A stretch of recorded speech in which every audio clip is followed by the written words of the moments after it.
Senhor esteja convosco. Proclamação do Evangelho de Jesus Cristo, segundo Marcos. Naquele tempo, disse Jesus aos seus discípulos: cuidado, ficai atentos, porque não sabeis quando chegará o momento. É como um homem que, ao partir para o estrangeiro, deixou sua casa sob a responsabilidade de seus empregados, distribuindo a cada um sua tarefa, e mandou o porteiro ficar vigiando. Vigiai, portanto, porque não sabeis quando o dono da casa vem, à tarde, à meia-noite, de madrugada ou ao amanhecer, para que não suceda que, vindo de repente, ele vos encontre dormindo.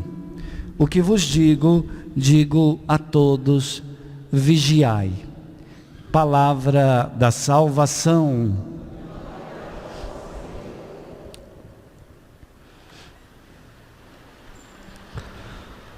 Louvado seja nosso Senhor Jesus Cristo.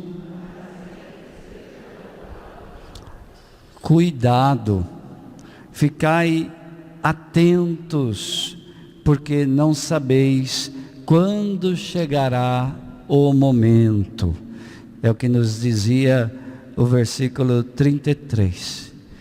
Justamente é importante que prestemos atenção neste versículo, nessa palavra de Jesus, porque não sabemos que dia e que hora, quando chegará o momento da segunda vinda do Senhor. Nós devemos ter essas atitudes que este Evangelho nos ensina. Atitudes: estar atento e vigiar. Duas coisas então, inicialmente, que a palavra pede para nós: estar atento e vigiar. Vamos dizer juntos? Estar atentos e vigiar.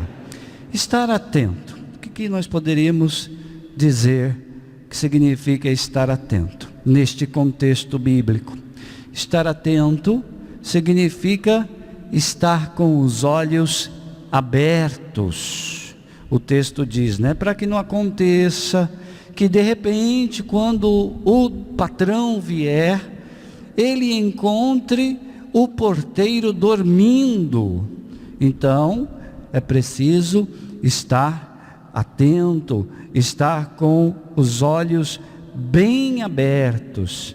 E é interessante essa expressão, porque guarda muito significado para nós, Muitas vezes a gente diz um ao outro, olha, abre os olhos, olha, faz isso, mas olha, abre bem os olhos para ver o que você está indo fazer.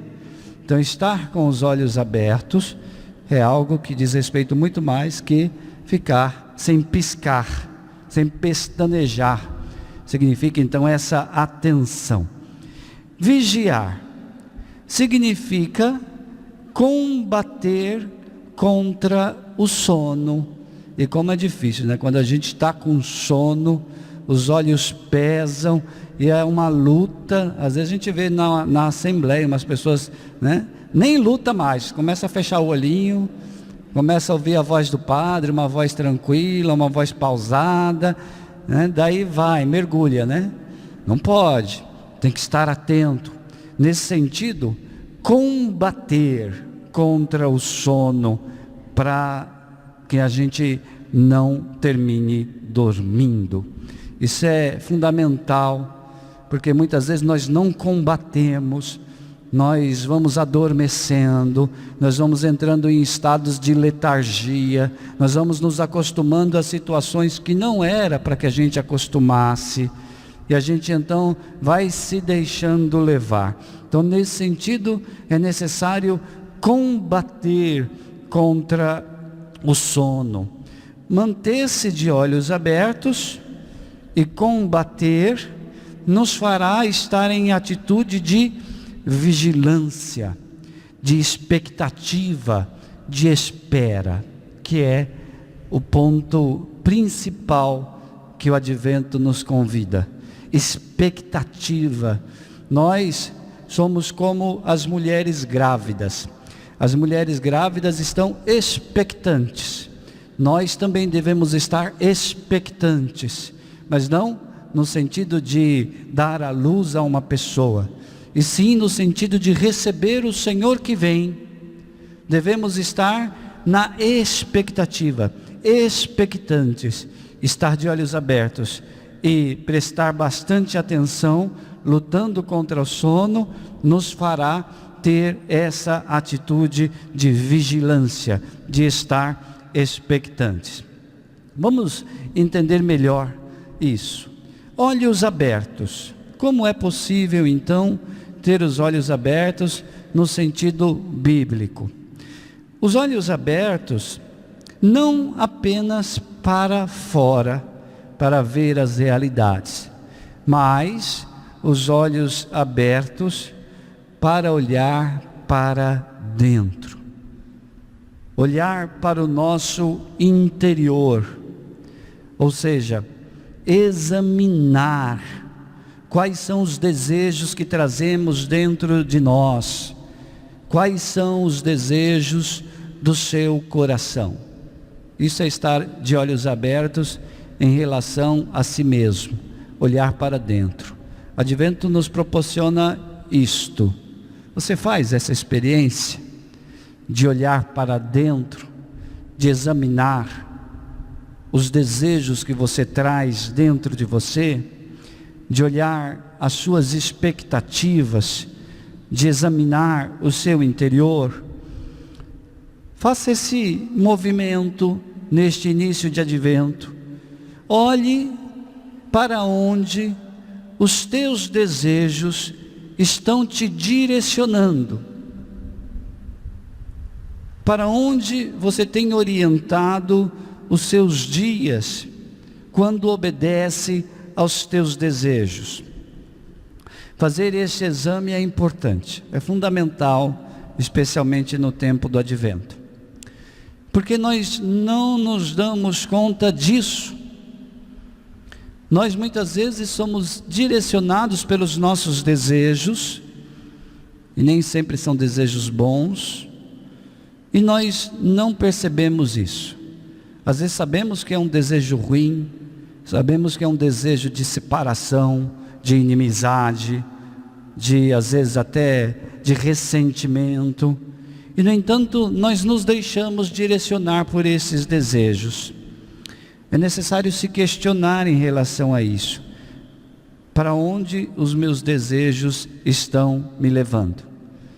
Advento então é o tempo de você se dar conta disso, de você ter uma atitude em relação a isso, e sair da atitude automática de fazer porque está acostumado, de fazer porque aprendeu a fazer desse jeito, fazer as coisas mecanicamente. Por exemplo, muitos terminam vindo à igreja mecanicamente. Então é preciso se perguntar: por que eu vou à missa? Eu venho à missa porque é tradição da minha família? Qual é o desejo que me move para eu ir à missa? Qual é a minha motivação mais profunda? Fazer este olhar com atenção nos faz então sair desse vício, nos faz sair dessa condição de ser direcionada por nossos desejos e às vezes sermos direcionados por causa dos nossos vícios. Então é necessário estar atento, com os olhos abertos em relação às nossas inclinações interiores. E como dizia a primeira leitura: Senhor, Tu és o nosso Pai, nós somos o barro, Tu nosso oleiro, e todos nós obra de Tuas mãos. É necessário olhar para nós mesmos e perceber que nós precisamos nos colocar nas mãos do Senhor, já que Ele é o oleiro e nós somos a argila. Abrimos assim o tempo do Advento, Abrimos com essa primeira leitura. E isso aqui é algo fundamental na espiritualidade do Advento. Advento é tempo de se deixar modelar, como barro nas mãos do oleiro. Deixar o Senhor dar a forma que Ele deseja dar para a nossa vida, para cada um de nós. Mas isso não acontece se nós não olharmos para dentro. Se nós não olharmos para as nossas inclinações interiores. Então o primeiro passo é esse: olhar para dentro. Mas não só para dentro. É preciso olhar nas duas direções. É necessário atenção, como dizia Jesus, nas duas direções. Olhar para dentro para não perder o tempo da graça. Nós dizíamos no início da missa, o Advento é uma grande proposta de nos colocar no tempo da graça. E nós só entramos no tempo da graça quando nós olhamos para dentro. Mas não apenas olhar para dentro, é preciso também olhar para fora. Olhar para fora com atenção e praticar aquilo que a igreja nos ensina: ver, julgar e agir. 3 verbos importantes. Vamos repetir? Ver, julgar e agir. Mas isso com um olhar de esperança. Isso é fundamental no nosso tempo. No tempo de pandemia, num tempo de acirramento de ânimos, num tempo em que nós colocamos as nossas opiniões de maneira tão agressiva. É necessário ver, olhar para fora, ver, julgar e agir, mas com um olhar de esperança. Esperança para não cair no pessimismo. Quando eu olho para fora, eu vejo pandemia, eu vejo disputas, eu vejo violência. Padre, como que eu vou ter um olhar de esperança olhando para todas essas coisas? É a proposta do Advento. Olhar para fora, ver, julgar e agir, mas não se deixar atrair ou ser aprisionado pelo pessimismo e pelo alarmismo. Alarmismo é: o mundo está acabando, essa pandemia é sinal que Deus não aguenta mais a humanidade, Deus está mandando uma praga para acabar com todo mundo, né? Isso é alarmismo, é fazer de uma coisa ruim um alarme, fazer um estardalhaço pior do que a coisa já é. Então, nem o pessimismo, nem alarmismo, para não nos transformarmos em profetas de desgraça. Uma pessoa que sabe que você vem à igreja e vê as suas palavras, ouve as suas palavras, ela te colocaria entre o profeta de desgraça ou um profeta de esperança? Tem muito católico que abre a boca para falar de desgraça, para transmitir pessimismo, para transmitir alarmismo. Uma pessoa que não é cristã: eu não vou ser cristão porque esse aí só fala desgraça. Você é um profeta de desgraças. Profeta é aquele que anuncia. Você é um profeta de desgraças ou você é um profeta de esperança? O Papa Francisco ensinava: a nossa fé é desafiada a entrever o vinho em que a água pode ser transformada. É muito interessante essa frase dele. Ele faz referência ao milagre das bodas de Caná. E aí ele diz: olha, nós temos que olhar para a água e imaginar que da água pode nascer o vinho, pode brotar o vinho, porque Jesus fez isso. Ele fez a água se transformar em vinho. Então a nossa fé deve ser assim. Quando olhar a água, eu devo olhar sempre não com pessimismo. Desta água pode brotar o vinho. Então o Papa diz, a nossa fé é desafiada a isso, a entrever o vinho em que a água pode ser transformada e a descobrir que o trigo que cresce no meio do joio. Está tudo perdido, só tem violência, só tem coisa ruim acontecendo. Descobrir o trigo que cresce no meio do joio. Não precisa explicar, você já entendeu isso. Então, olhar para fora com esta visão não significa dizer que nós somos alienados. Não enxergo as coisas ruins que estão acontecendo, só enxergo as coisas boas. Então eu sou uma pessoa ingênua que só olha as coisas boas. Não, nós temos que ver, julgar ou discernir, sempre com realismo. Olhar a realidade, está ruim, está difícil, está difícil. São muitas as misérias, a violência, as maldades, são. No entanto, não ser uma pessoa que ignora essa realidade, não significa dizer que nós podemos, de fato, esquecer que ela existe. Ou seja, devemos considerar essa realidade e mesmo assim ter um olhar de esperança, de confiança no Espírito de Deus. Portanto, apesar de nos entristecerem as misérias do nosso tempo e estarmos longe de otimismo ingênuo, um maior realismo não deve significar menor confiança no Espírito de Deus, nem menor generosidade. Olhar com realismo, mas ao mesmo tempo manter a nossa esperança e a nossa generosidade.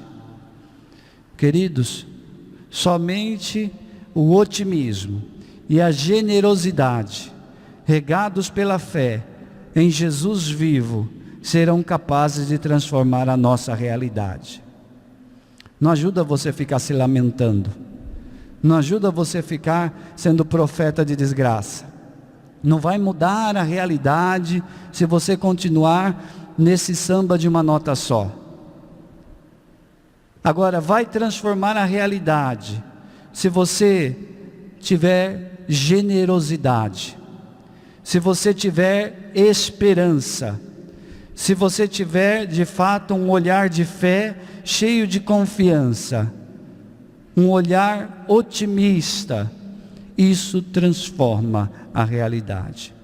Portanto, é preciso não olhar para fora com olhar pessimista e alarmista, e sim com os olhos de esperança, iluminados pela fé, e cheio de confiança que Deus é o nosso Pai, que está do nosso lado, como dizia a primeira leitura de hoje: Senhor, Tu és o nosso Pai, nosso Redentor, eterno é Teu nome.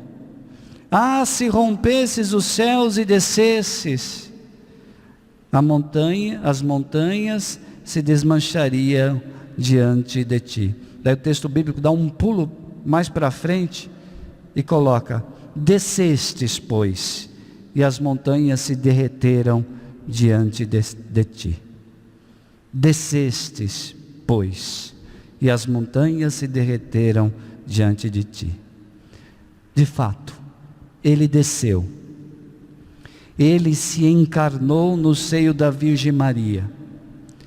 Ele rasgou o céu e desceu. E se fez Deus conosco, Emanuel. Deus conosco, Emanuel. Lembre-se disso. Ele está no meio de nós. Louvado seja nosso Senhor Jesus Cristo,